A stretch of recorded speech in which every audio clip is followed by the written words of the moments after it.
Hey, it's Woody and welcome back to my small and humble YouTube channel. Like and subscribe if 1 ounce of this makes you feel a little bit better about the way you play or helps you out. Or maybe you're desperate for entertainment and you've seen all of the Tiger King episodes and you're looking for anything to consume your day. I hope you are well and thank you for joining me. So let's start with a brand new city. I wanted a temperate map with some water and topography, so I'm going to go with the new Azure Gulf, I think that's how you pronounce it, from the Sunset Harbor expansion. I once knew a girl named Azure. She was married to a good friend of mine, and then she cheated on him, and they divorced. Oh, the drama. Hopefully, this Azure I'm working with will have a little better of an outcome.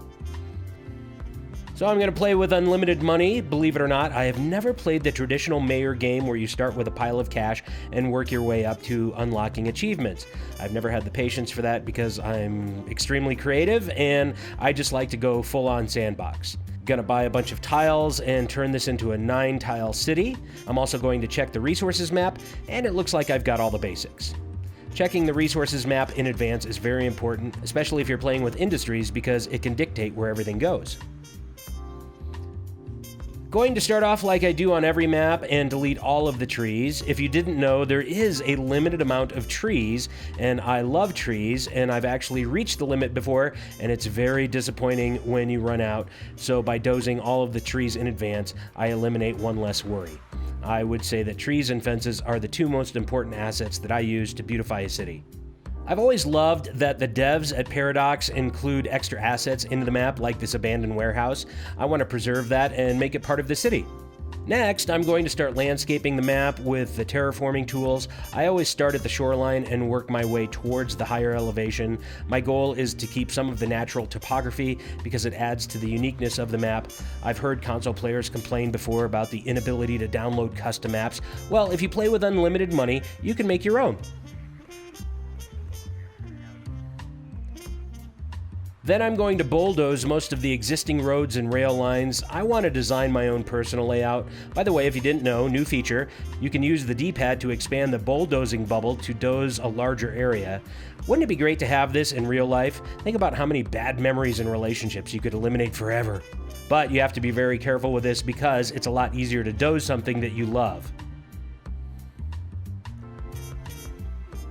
So I am calling this city Mount Gable. I love working with mountains, but there aren't a lot of high altitude areas included with most temperate maps, so I'm going to play God and build my own Mount Gable.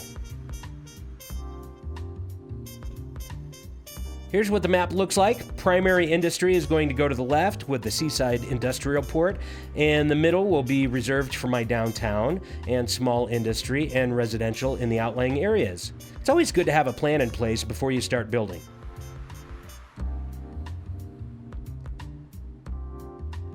Now I'm going to start laying down my pipes for water. I always do this in advance so that I don't have to fuss over it later. It checks one more thing off the list. Infrastructure next. On this map, I'm going to start with the rail lines first because I think it's easier. Then I can work my road network around it. For this map, I've got several outside connections, but I'm going to do a loop along the interior of the map to make sure that I can get goods and people to the majority of places within the map. On the last series, I used a 3 rail line, but this map, I'm going to go with 2 just to see how it works out. And here's what the rail network looks like.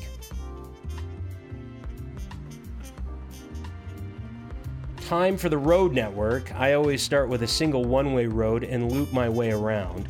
I do this as a guide for my highway network. Highways will eventually go on either side of the road with a large enough gap in the middle so that I can work in some interchanges.